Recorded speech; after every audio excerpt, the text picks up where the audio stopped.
Welcome to our NSF, NRT, Indigenous Food, Energy, Water, Security, and Sovereignty seminar series. Before we get started, I'd like to go ahead and have everybody briefly introduce yourself, name, and affiliation. I see a lot of new faces in the audience, and it'd be great for the others to know who each of us are. So go ahead and start with Marissa. Hi, I'm Maris Gonzalez. I'm in the Chemical Environmental Engineering Department, and I'm an Indige FEWSS scholar. My name is Nancy Peterson, and I'm with the Agnes Nams Howie Program in Environment and Social Justice, and we're housed in this building. I'm Caitlin. I'm a first-year PhD student in chemical engineering, and I'm part of the Indige FEWSS program. I'm Michael Anderson. I'm a first-year material science and engineering PhD, also a NSF trainee. Hello, my name is Markel Begay. I'm a master's science student studying water, society, and policy in the Native Nations. I'm Flavia Nelson. I'm the director of the Native Peoples Technical Assistance Office. I report to the Senior VP for Research. Hi, good afternoon. I'm Karen Francis Begay. I serve as Assistant Vice President for Tribal Relations here at the U of A, and we come under the Government and Community Relations Unit, and we're in the Executive Office of the President. Hi, my name is Jory LaFrance. Sorry, I was at the dentist, so my face is not. So I'm a first-year PhD student in the SWESS department.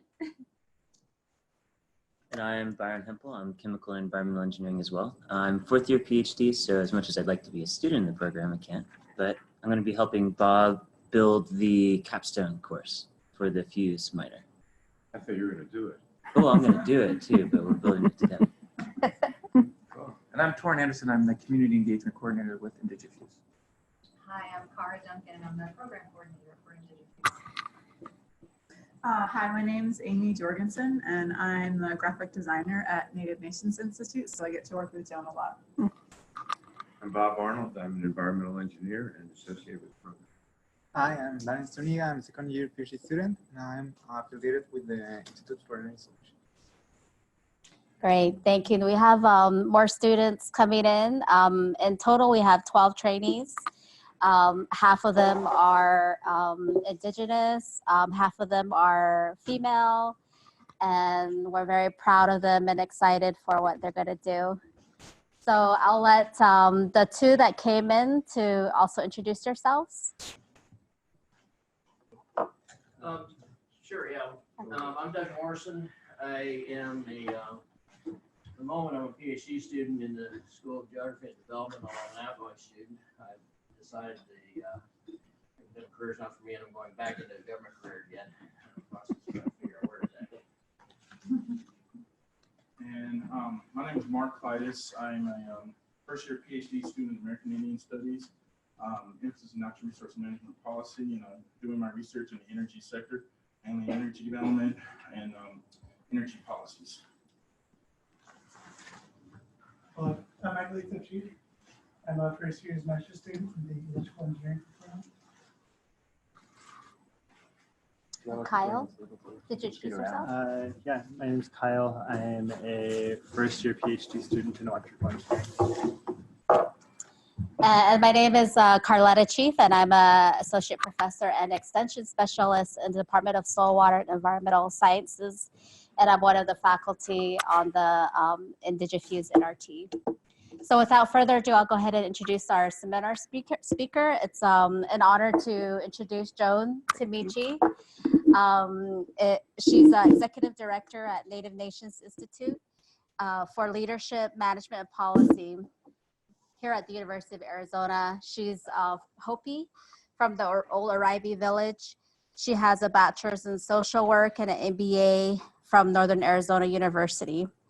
And she spent her career focused on strategic economic development training and outreach programs. She founded the Native American Youth Entrepreneur Camp, for which she received the 2006 Youth Entrepreneurship of the Year Award by the National Center for American Indian Enterprise Development.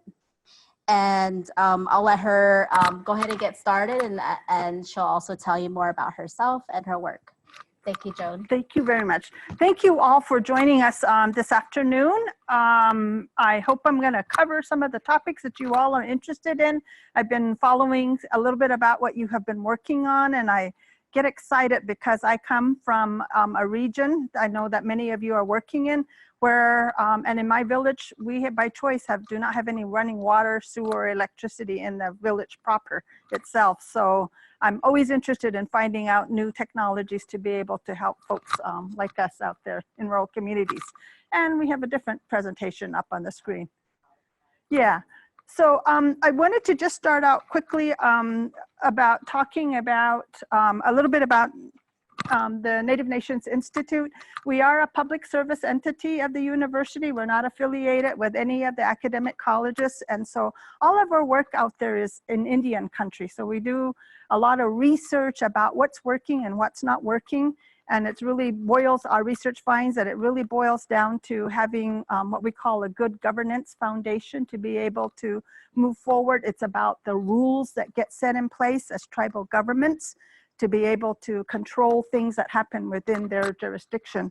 The other is that we also have an educational component that allows us to go out and teach these findings, because we do so much research with the tribes. We go back out and we do this training. A lot of them with tribal councils, with decision makers at the national level, as well as the local levels, to help them move forward through this. And then if you just escape to close the master, yeah. And then we have digital, because we service actually the world, but most of our work is here in the United States. We have a lot of online resources. I want to encourage you to go to our Indigenous Governance database. You're going to find some similar kinds of resources out there that you can just go through and take a look at. And then we have what we call our tribal services. And that's going out and working with community. So it kind of is a full circle in terms of each one of them informing each other about it. So if you, I had slides up here, but we'll just oh, I can go through them. Oops, maybe not. Where do I mean to go to? Yeah, no. Okay. This is our vision and mission, and I just talked about all of this. There's a PDF that's going to be out on D2L for you that you can refer to. And maybe not. Am I not pointing the right direction? Maybe. The receivers over there. Oh, okay. Okay. Nope, it's still not moving forward. Might have to do it manually. It's down, right? Yeah. There's a screen up on the, does that make a difference? Oh, no. Okay, so what I wanted you to do is to just, for those of you who come from tribal communities, and you might even those that don't come from tribal communities, is to think about this question about where you want your children or your grandchildren, the kind of community they want you want them to live in. And I want you to answer that question to yourself. You might even jot down your response on paper, only because I think it'll help you look at the frame of what I'm going to be covering, And I want you to think about this from an economic standpoint, because that's what we're talking about is business development today. So we're not going to, do the posting or anything like that. So should I just? It's working. You have to probably maybe be closer. Okay. There we go. So I'm going to just go briefly through some of the research findings, and I just wanted to make sure that I'll have to be on the side here because. Actually, you can use that. Okay. All right. The camera's up there. Okay. Are viewing you from okay. the camera. But when you think about Indian country, it's hugely diverse. When you look at us as people, what we look like, how we dress, our culture, our language, our customary practices, it's from one end of the spectrum to the other. The same thing too with our fluency levels. And think about the governments that we work within. Here at the University of Arizona, there's governance here in terms of university policies in the city of Tucson, the Pima County, the state of Arizona, the United States. Think about it with tribal governments. We have on top of that, or usually actually at the beginning, is the village, the community, We have districts or maybe sub-political entities like chapters, villages, whatever they might be called. Then we have nations on top of that. So we have lots of tiers of business, of authority and rules that we have to juggle as we're going into development.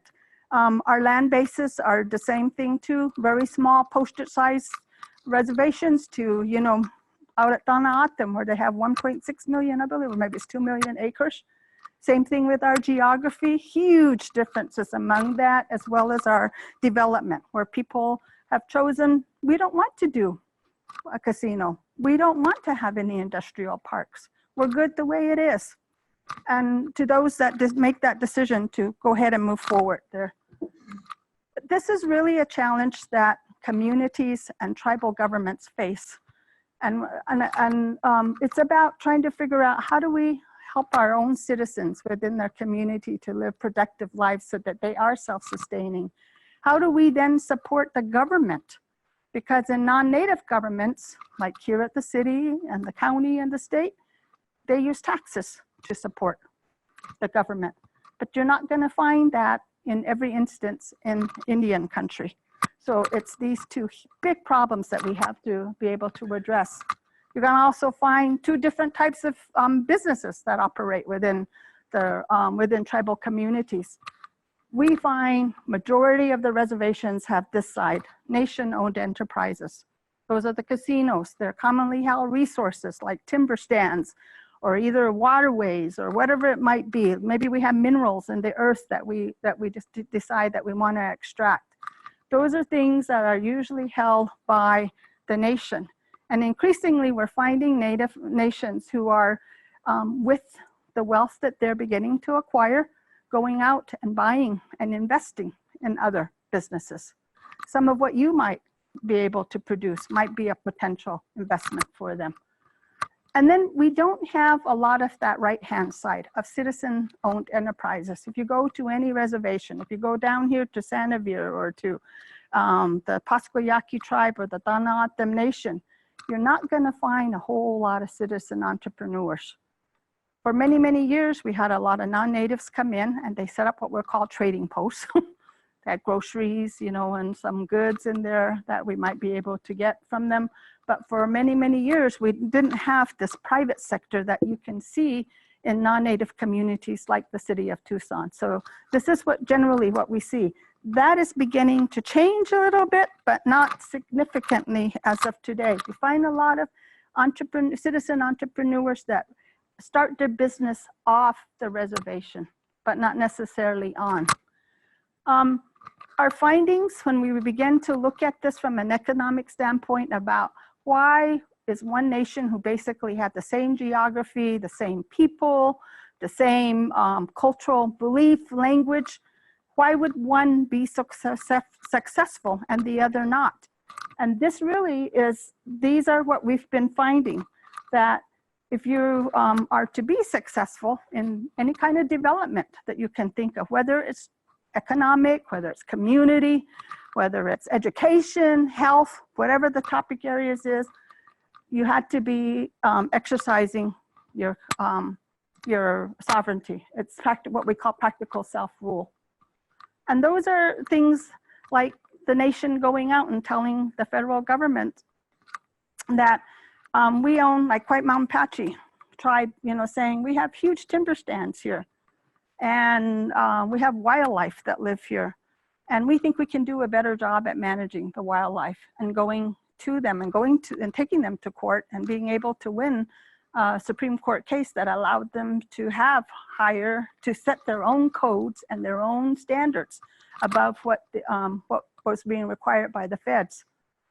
You have to have the governing institutions behind them. You have to have what we call the cultural match, but because many of us had what we call foreign governments imposed upon us that didn't match how we traditionally governed ourselves. And there's a lot of history. We don't have time to get into all of that. Making sure that decisions get made by thinking about what it is that we want to be moving towards. It's that first question that I ask you to think about. What kind of a community do you want? And how do we get there? And do we make sure that our decision makers and our people are going to help move us forward there all of the time? It's in the area that you guys are working with. You know, if we want water and sewer or electricity, these are, you know, we want just the basic utilities of life, then how do we help get us moving towards that? And are we appropriating the budgets? Are we creating policy that's going to help us move further towards that? And a lot of it is this, what we call this public leadership, public spirited leadership, that everybody can play a role in this. Too many times in the old system, we're told that you have to be an elected leader to make something work. And it's still true in some communities where the leaders at the top make all of the decisions. But over time, because we've become so much educated, we've been working out in non-Indigenous communities, we get exposure like this, we go to college, we have degrees, we have education, we can begin to offer that knowledge that we have to be able to help move us forward there. So it doesn't take elected leader to make things happen in the community. It could be one of you who has a great idea to come in and say, hey, I have a solution to this. This is something that I can do. We've seen this happen over and over in communities. So all of our work that we do deals with having clear goals, where it is that we want to go. That first question I ask you. Having clear rules, because many of them were imposed upon us, but we had our own traditional rules in place. They were unwritten, but there were still rules. There were still law. And so trying to figure out how do we mesh them today, and then clear roles over who's doing what. What does the chairman's office do? What does the Department of Natural Resources do? What does water department do? What does the community do? What do you do as a family if you have plots of land to be able to manage? So those are things that we've been finding over all of the years that we've been doing the work on that. So it's really, all of the work that we've been doing is really just focusing in on the rules are what matters the most. And when you look at this in terms of development, and this is really written from an economic standpoint, but when you look, if you want a sustainable economy, everything that's up in those two top, from the resource inputs and the tools of business, they all depend on the tools for governing the nation, again, back to the rules, and then knowing where the heck it is that we want to be moving towards. And you have to figure out in the work that you're doing, where does my work fit in the nation's overall strategic plan? Do they even have one? Do they even know where it is that they want to be headed towards? So you'd have to figure that out, because you're going to have to move forward here. So I'm going to go through this very quickly because this can take forever, but I'm going to just give you a quick glimpse at what the business development process is. Then I'm going to talk a little bit about how you even get started. And it's probably, I don't want to discourage you because it's a lot of work, but I think you're going to find that a lot of what I'm covering, it's all common sense. When you really think about it, it's common sense. But we get a lot of people who get confused and go round and round because they get told to go to one office and then said, oh no, you need to go to this office to get started. So what I'm trying to do is kind of put it together in a way that you might be able to understand. And I don't know, for those of you who are Indigenous, what communities you come from. Is everybody from Navajo? Or, okay, we have 1, 2, 3 of you, and some of you are not from Navajo. But we're going to find, when you think about it, when you go to your reservations, your processes are going to be very different. Just within, I know I'm most familiar with Arizona, but even when I was researching how you start a business on the 21 reservations at that point, they were all very different, and some didn't have any rules at all. You invented them when you went in and started a business. So what I wanted to do is tell you that there could be rules, there could not be. You might have separate processes once you get into the more retail area, maybe industrial, maybe if you're a natural resource tribe, there's going to be different sets of rules. The other thing is that because we're on trust land, you're always going to run into the Bureau of Indian Affairs. They're always going to have a say-so. There's going to be a few of you who might have been able to have a Hearth Act ordinance now that allows you to address leasing in a different manner, in a much more faster manner, but supposedly I haven't heard a whole lot of success yet. But there is, you're always going to run into that entity. And the processes for getting a formal lease, if you require land, is going to be different too as well. But it's going to, you're going to require a business plan. It has to go through lots of reviews. And some tribes, it's super detailed. On Navajo, at one time they had more than 200 steps to get a business off the ground because you had to start from the local community. They tell me it's changed a little bit, but I keep still hearing the same kinds of issues coming up.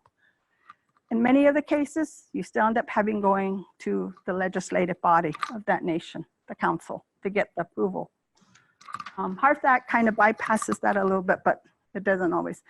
So there's a lot of time that has to be done that you have to consider.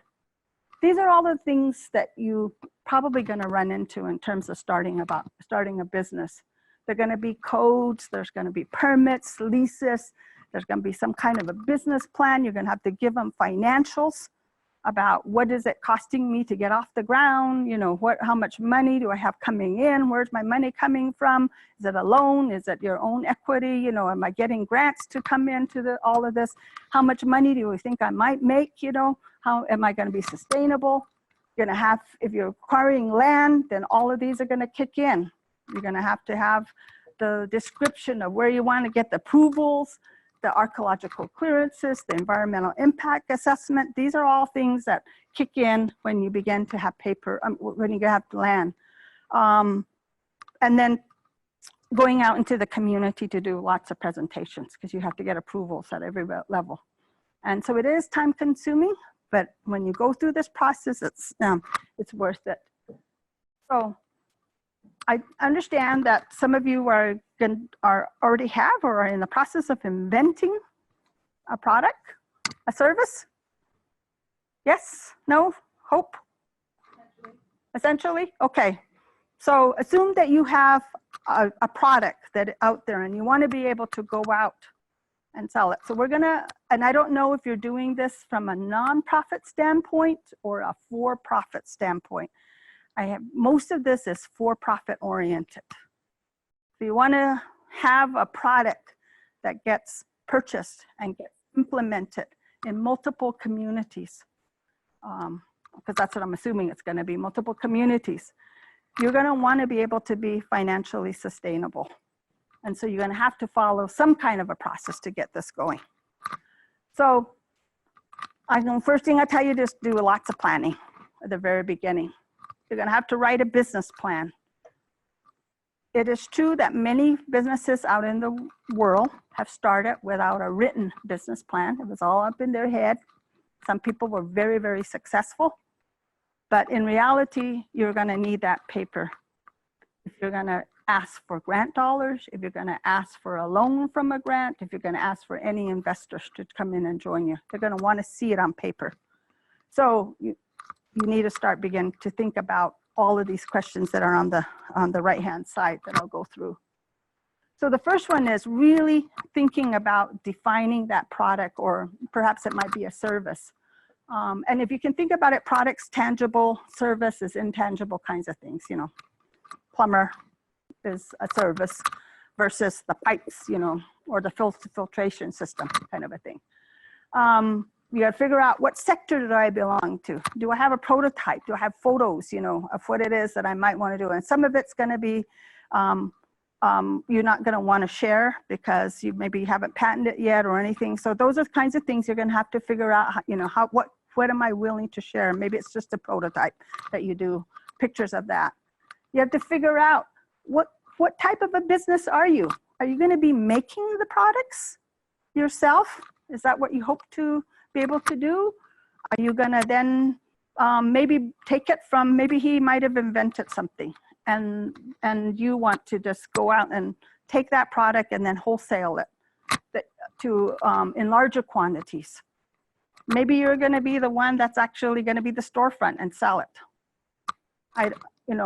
Or maybe you might just, be the service side of it. Those are things you have to figure out. What am I? What am I thinking about? Do I want to build it? Do I want to make it? And so those are going to help you determine the different areas that you might be able to address. I wanted to talk about the company that you're going to be getting into. I just put together this little pie chart, donut, whatever it is, that kind of put some percentages up there. They're not real. They're just kind of my guess at what might be in a typical community. But most of the businesses, anybody who's out there doing what we call a business, is owned usually by the tribe. Think about casinos. Think about a golf course. Think about a hotel. And then you have this other, and where did my goal part go? Let's see. This one, I should have labeled them. I'm sorry. They're the subpolitical. Oh, I think they're supposed to be the subpolitical. Sometimes we have districts, like out of Navajo, Donatam. If you go out there, some people own gas stations. They own C-stores, or they own an RV park, and the money gets generated. It's like a county. It goes to them. Then you have these are green ones are Native American corporations. These are generally incorporated under state law, and they service beyond the reservation, but they're out there doing business on your reservation. You also have individual, what I call citizen entrepreneurs, people, and those usually are ones that are maybe jewelers, artisans. They might fit in that area. They might run that restaurant, sell burritos. And then I'm guessing that some of you might be a nonprofit. We're trying to provide a good or a service to the community. You're not really in there for the profit, but you're really out there to help provide a product to enhance people's life and maybe break even, maybe make a little bit more money, but not to gain personal wealth. Everybody else in there is going to have personal wealth. Even the tribe. Tribe goes into the casino business to accumulate wealth so that it can do a whole lot more, right? What? Joan, where do franchises fit in? Like you have the Bashas grocery stores, you have Burger The non-native? Yeah. The non-native, maybe that was my goal one, because I did have a non-native. There are non-native businesses out there. Sometimes franchisers are owned by native citizens. Burger King on Navajo is owned by a native citizen, but he would fit underneath here, but he's a franchise. Quality Inns, you know, if you're just buying the name and you're meeting their standards. But back to defining your company. Figuring out a name. What is it going to be called? That's hard. I have a hard time with that. Then you're going to have to figure out what's my legal structure and who's going to be the owners. If this came as a class project and 4 of you guys joined together to develop a product, who would own it? Do you want 25% share? Or maybe I might say, hey, I'm the one that did all the work. You guys just showed up at the meetings and I want 50% share. The rest of you get the rest of it. Divvy up the other 50. Those are things you have to figure out. How is this going to be owned and what's going to come along with it? So you're going to figure out, you have to list all of the owners, figure out what are the titles going to be, what percentage they're going to own, and then even, you know, in most cases, we're talking about startups here, but some people come in, they've already individually developed something, they found investors to join them, so maybe they're beyond the development stage and they're actually just ready to go out and provide services. These are different forms, legal forms. You need to go and consult an attorney to help you with this. But in what we most find on citizen entrepreneurs is this category of a sole proprietorship. You do business. I do a lot of consulting, so I'm a sole proprietor. I haven't incorporated yet. To those that, see, maybe you might be partners. They're not as popular anymore, But you probably want to move down this direction if it's multiple individuals, a limited liability corporation or some form of that. Or you might decide that you want to be a nonprofit. And here, nobody gets the profits. It goes back into the company itself to further the purposes of that business. Because maybe all you want to do is share your invention with folks and make it more affordable for them. Go ahead, Carol.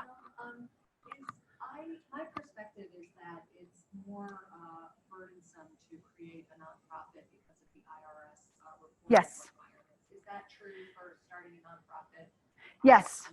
If you want to be there are many companies out there who get started and say, we're going to be a nonprofit. But to get the true benefit from it, you have to go through a very detailed application process through the Internal Revenue Service. Sometimes I've heard recently that it can take maybe 6 months to get you through the system, but the benefits are many, many, many, because that helps you become eligible for grants. In Indian country, there are a number of grant sources. There's not a whole wealth of them, but there are a number of grant sources out there that if you have majority Native on your board and then are employing, that the owners have to be 51% or more to be designated Native, then you stand a better chance of applying for, being eligible for, and obtaining some of the grant resources out there.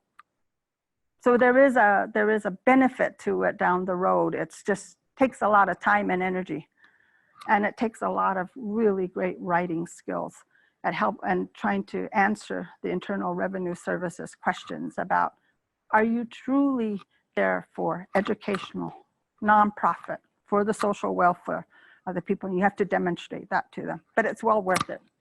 It does take time.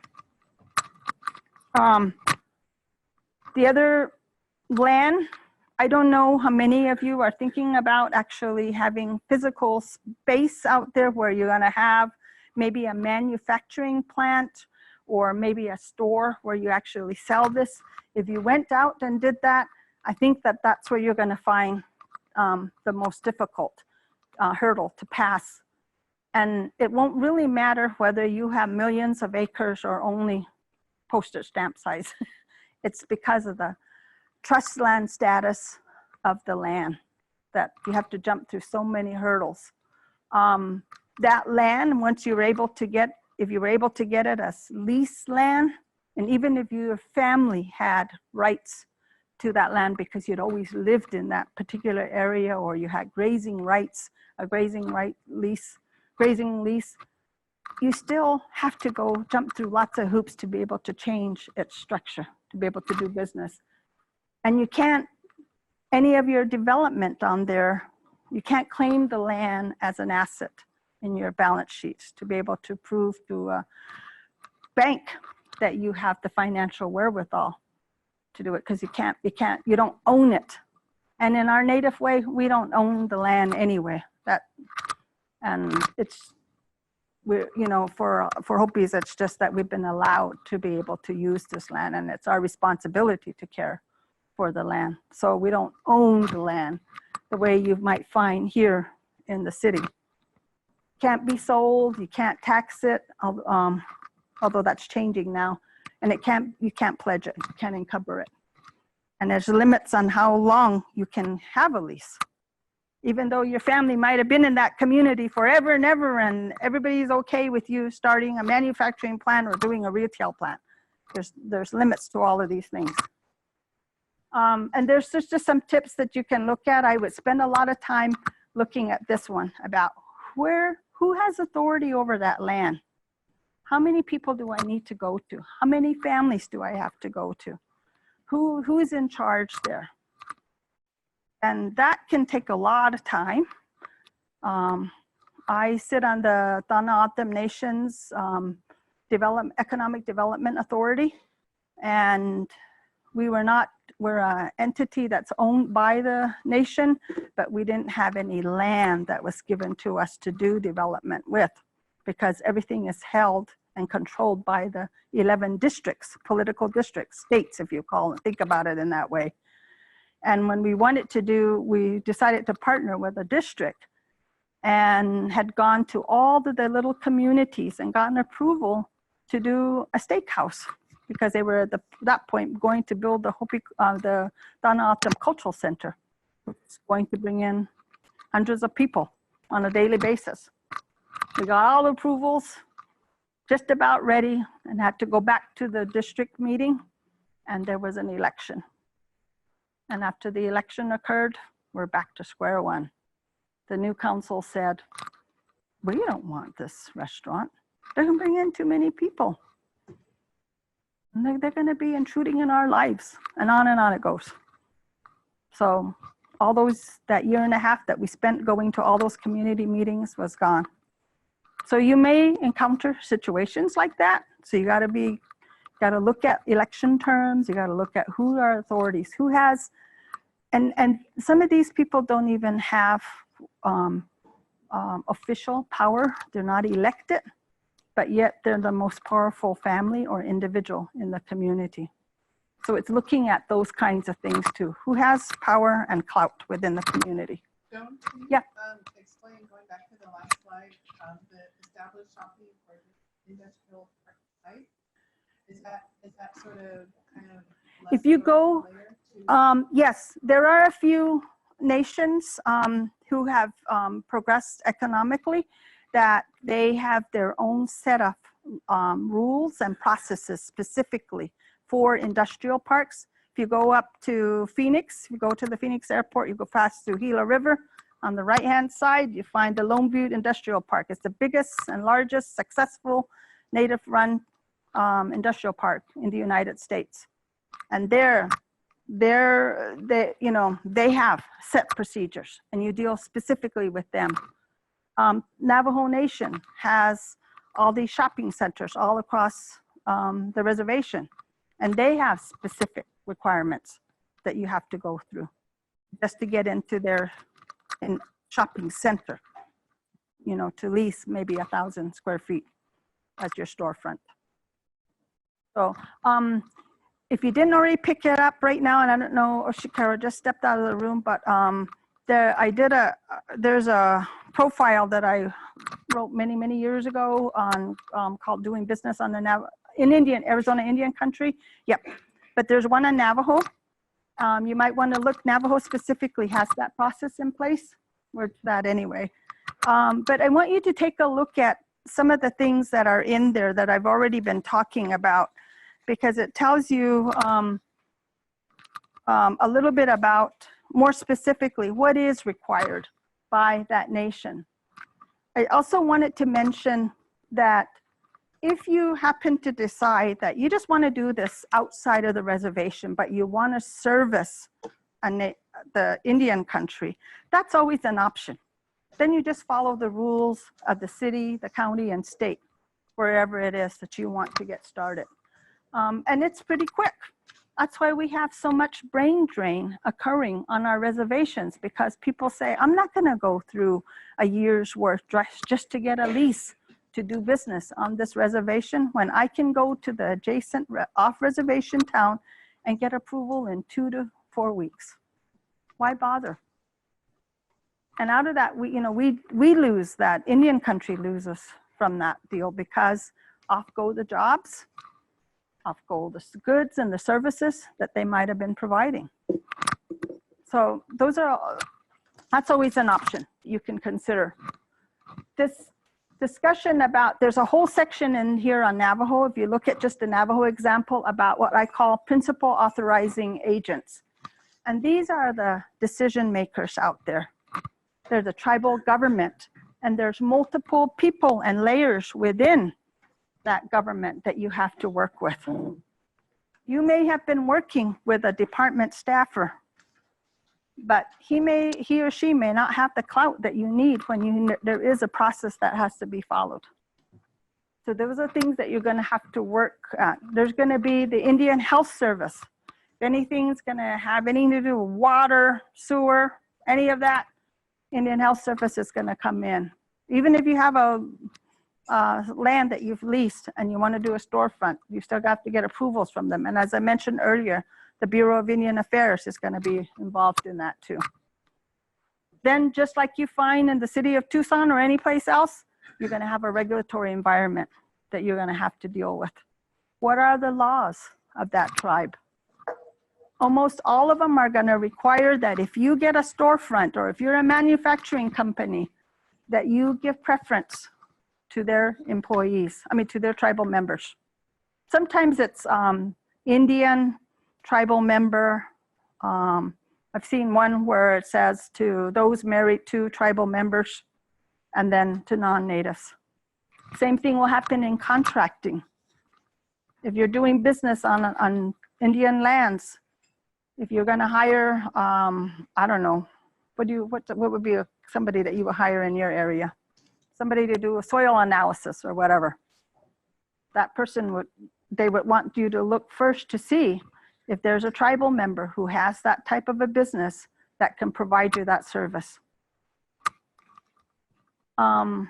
Environmental protection, some nations have their own laws. If they don't, then you're going to follow Fed laws, EPA. Some are going to have licenses that are fairly inexpensive, and others are going to have a very drawn out process, depending on that, however they progress in that community and the field that you're in. Permits, they're going to all be different. I think I covered this. Taxes are going to also come into play. There was a point in time when you would not find taxes on reservations, but that's changing significantly. Let me just show you this page. There are a large number of them that now have business activity tax. They've decided if you're going to come and do business within our jurisdiction, you need to register. You need to tell us who you are, where you're from, what you're selling, and we're going to charge a tax. Sometimes for native-owned businesses, many reservations will have a threshold that if you make over, I don't know, say 200,000 in your gross sales, under 200,000, you don't have to pay any of the tax. But once above that threshold, then the tax kicks in. Some of them are, high. Most of them are fairly high that allows and supports citizen entrepreneurs. We're increasingly seeing sales tax being applied on many reservations. Almost every place you go that has a casino and that has a hotel out there, we now pay taxes, occupancy taxes. Some are beginning to assess the value of any of the structures being built on leased lands. This would be like if you go out to Navajo, you find a lot of Bashas grocery stores, Tana'atem as well. Any of that building above the ground, they might tax that too as well. If you're a non-native out there, then you might have to pay that. Cigarette and tobacco, maybe mining services and contracting. There are a few reservations who charge impact fees, who, if you get all the data from them, there's a fee to access that data. And to submit the plans for all of the approvals. The other thing you also want to do is conduct this industry analysis. What's the demand for your product that you might be developing? What's the size? Who's out there selling what you're doing? What's the financial health of that industry? Is it something that's been around forever? Is it just, or is it too new that it's going to take a long time for it to be able to be a product that's going to be something that everybody wants? So you're going to have to look at where it is in its development stage. Looking at the environment too, about what's all of these things, what's happening in the market. These are just stuff that you don't control. The technological changes that occurs. Maybe somebody invents something new that makes your product obsolete. The regulatory and the political climate. Maybe it might be the dollar value decreases. Maybe it might be the culture of the environment. These are all things that you're going to have to figure out what's happening in the industry that we want to get into. Yes. Could you make sure your mics are on because the people online can't hear? So your mic should be green. It's blinking. That means we could have heard our side conversations. Just kidding. So I am not as familiar with the Navajo Nation or a lot of the tribal communities. And one thing that's very surprising or shocking to me looking at this sheet is the unemployment rate is almost 50%. Yeah. And if I combine that with what you mentioned earlier, where some of the different tribes don't want businesses to come on, is there a drive from the communities to bring in different businesses? I think it's going to be, dependent on where that nation is economically. I would say that every reservation who has 50% or higher, because there are reservations with higher unemployment rates, are going to want business to come on to their reservation. It's not that they don't want it. It's the processes that are in place that prevent people from seeing it through. And people get discouraged, as I said. So it's not because of they do not want business development to occur. There are a handful of communities that probably prefer to, to have visitors come in at certain for certain purposes. And that's their prerogative, it's their jurisdiction for them that they can set the rules. But for the most part, I would say that everyone does want business to come in. I'm not sure if I'm answering. Is that what you asked me? Okay. Just to make sure that the drive to push businesses into these lands is appropriate. So to speak. I think also too, they want to grow their own businesses if at all possible, but it takes a lot to be able to, persevere all these processes to be able to have that business up and running down the road. Go ahead. So I guess following on that is, do you think there's anything realistically that tribal governments can do to smooth out that process? Yes. The brain drain that you're talking about. Yes, there's a lot of policies that they can adopt and a lot of laws that they can adopt. As an example, one of the things that that we always encourage nations to do is have a uniform commercial code that allows bankers to be able to come in, and it addresses what happens with the collateral, where the courts, the courts of jurisdiction when it comes to disputes. But many nations don't have a uniform commercial code. Then many nations don't have a corporation code that allows individual citizens of that nation to charter their business, much like you would do with the state of Arizona or any other state. They don't have those kinds of, and they don't, so the tribe isn't creating the policies and the laws to be able to say, if we want a healthy economy, here are some rules that we might be able to get to help move it through. But it's difficult for them, I think, sometimes to understand that they are in the driver's seat when it comes to that. They can create conducive environments. I think some of the other challenges are the politics, some trust issues, yes, but also lack of infrastructure. Yeah. So, the politics, as Joan has mentioned, is there's ever-changing new administration, so priorities change, which then, as a business development person, you always have to keep watch on that and make sure that you're establishing relations with the people who are the decision makers on the tribal side of things. And sometimes that can be very, very difficult, especially if you're not always present in the community, but you're sort of doing this business plan from afar. It's a real challenge. And I think the trust issues is, there has been business corruption in the community. So therefore, there's sort of all these steps to go through to, I think, really demonstrate that you're really doing this for the good of the community and the people. And then I think the infrastructure is that, I know that there's been talk about having a Walmart in my own home community back on Navajo in Chinle, which is, real central on Navajo Nation, but we don't have the power lines, we don't have the internet, infrastructure to sort of support that kind of big business, which, I think it's a great idea. And I think it would get a lot of customers But again, we don't have the infrastructure. We don't have that to support that type of business. So there's a lot of other challenges aside from sort of the step-by-step process to get a business going. So if you're doing business out in Indian country, you need to budget for all of that physical infrastructure costs, because you're bringing in probably new electrical lines, new sewer lines, water lines, sanitation has to be addressed, you know, because you're not going to get a hookup, particularly, you know, in a lot of places unless you're in a really developed area. So it's a lot of dirt out there. Go ahead. Just to add, to piggyback what she's kind of the concept, that's part of my research. That's what I'm trying to work with, a lot of the energy. What does it take to build that infrastructure? At the same time, I noticed when I was on the Navajo Nation as a outsource, I was a direct TV technician for one point in this sector. Actually, only one for about a good 25-mile radius.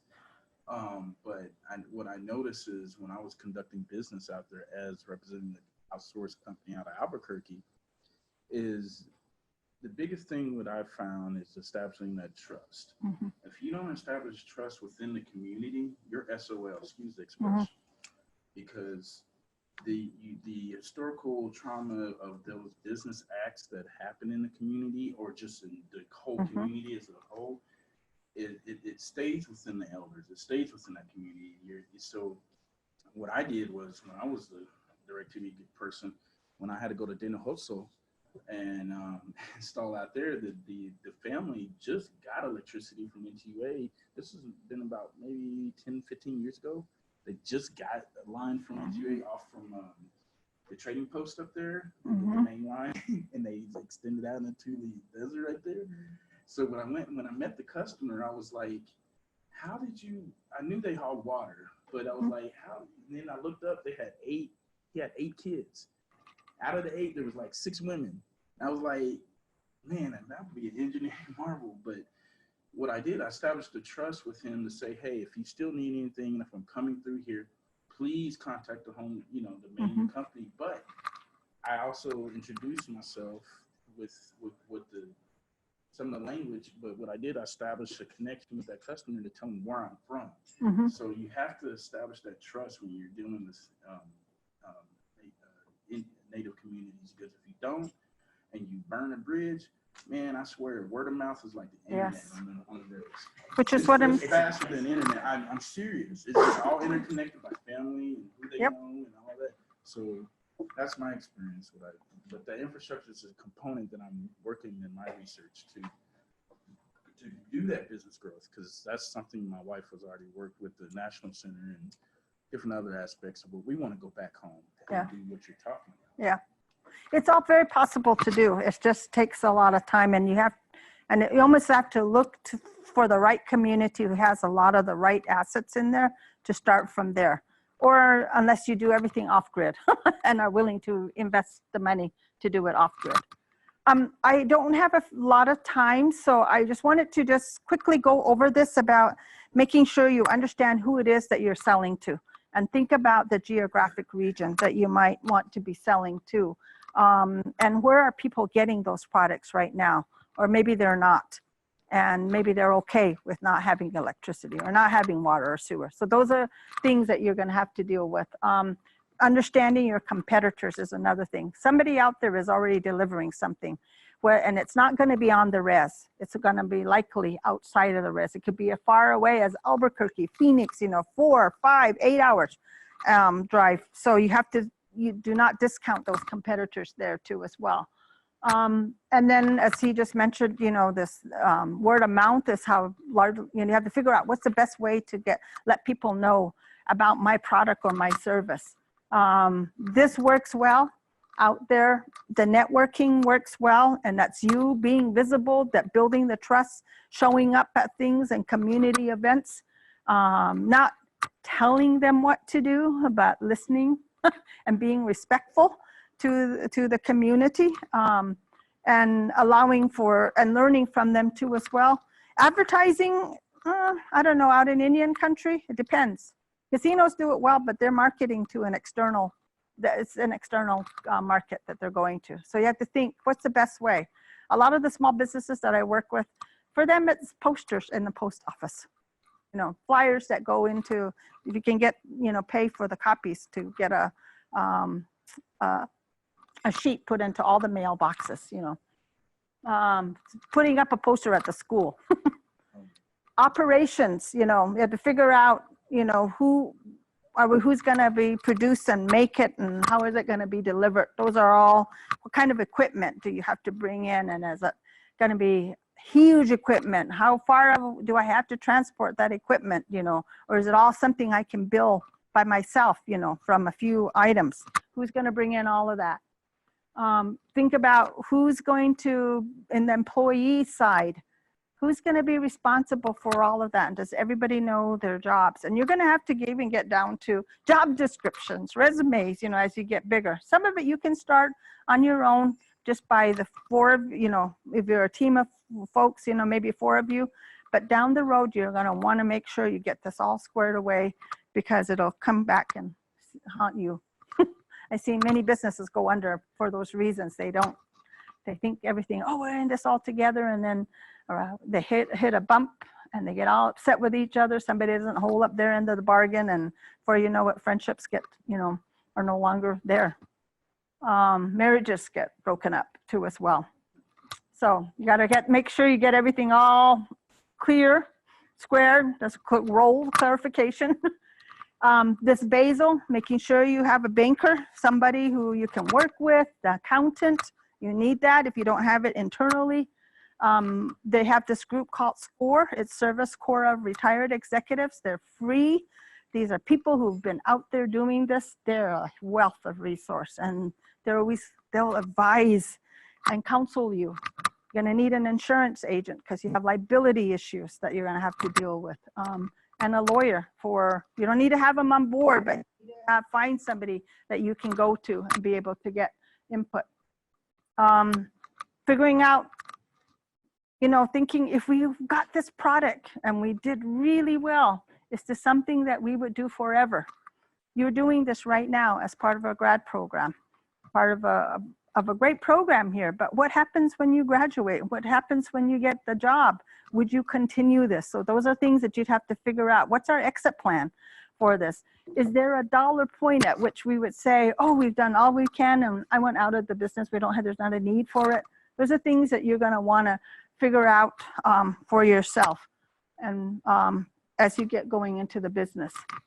And I know I flashed through this and we're 4:02, and I'm out of time since I got to go run to Phoenix to catch a flight. Are there any burning questions I can answer? Yes.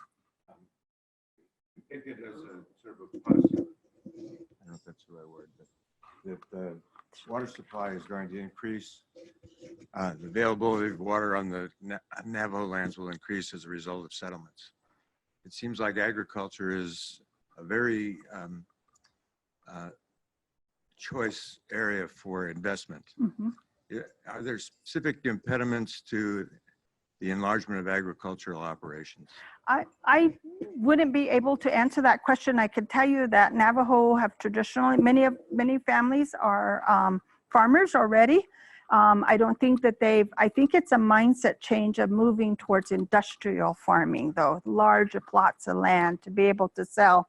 We do it for utilitarian and ceremonial purposes, but now we're changing the mindset to a non-native mindset, and some people aren't quite there yet.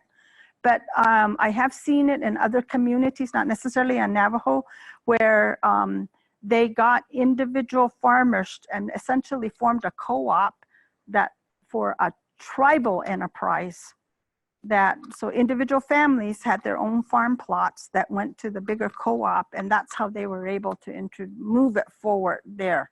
So it really just depends on a lot of things. It's not going to be the same for every community.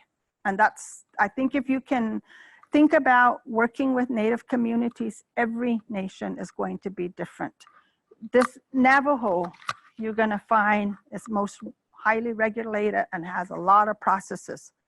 I don't work at the center anymore, and I found out that they don't have the entire book available online anymore. I have a hard copy from years ago, but there are some nations where you're not going to find more than 4 pages here. And those might be ones who are willing to work with you to figure out a new process and put in place those kinds of things. Maybe they might be a little bit more open versus these that are highly regulated. I don't know. I couldn't tell you. There's so much variance between the tribes. Sorry. Have you thought about consulting with College of Ag, Economics, and Transportation Students, tribal cooperative extension offices out across the country? I don't see this as my business opportunity, but I think there will be those who do. I think the question is, how do you build this industry in all facets so that you keep up with the ability to devote additional lands to crop growth? There's going to be marketing and transportation and all kinds of things that people are going to take advantage of. I don't see myself in that equation. But somebody will have to address it though. Yeah. Somebody like Trent could well be Yeah. a great guy. Fred could really help a lot with others that have been doing that work for a while. And there are departments and programs at, in particular, Navajo has a division of economic development and they have different facets in there. So there are people out there. They have a natural resource department out there. They have chapters that have moved forward economically and a lot more aggressive. So it's a matter of finding the right partners and understanding the context and the community that you're going into. So there's lots of potential, I think. You should not discount it. You shouldn't, because I went through the bureaucracy of all of the things that you have to do. I don't want to discourage you. There's lots of potential. You just got to figure out, you know, what's the best mix and how, and, you know, can I be the one that help moving this forward? I'll take one more and then I got to go. Oh, I was just going to add, you need to make sure you go in these communities, make sure you know which, well, at least on Navajo Nation, with the chapter communities, certain chapters have 638 programs, which gives them the independence to do more of their business in native-owned corporations outside of the non-native businesses. A little easier than going through the process with the Navajo Nation. So you need to be considerate of that. So you need to understand a little bit what the laws that goes involved, what the tribal laws are, along with the outside laws that interact. Again, once you understand that, then it's easy to understand the political routine, because that's what they're going to revert back to. What is the law? What's the policy? So just throwing that out there, that's a create or errors. I want to thank you for listening. I hope this helps you, gives you some food for thought in your endeavors. Know that we are here on campus, so we are a resource. Go to our Indigenous governance database because we do have some of these. Oh, I forgot to have people sign in. If you might. If you guys want to be on our e-blast list, just to stay in touch with what we're doing, or work with the also any resources on our database, offering, outreach that we're doing, all that stuff. Just sign up and you'll get NRT Indige FEWSS, we'd like to thank Joan Timeche for doing this excellent seminar. We've learned a lot, and our students actually spent 6 days on the Navajo Nation during spring break, and they were briefed by the Navajo Nation government, and they went to the Navajo Technical University, Diné College. They hauled water for residents. They helped elders plant. They slept in a hogan. They visited a uranium mine. Cool. They ate at the Hopi Cultural Center, passed through Hopi.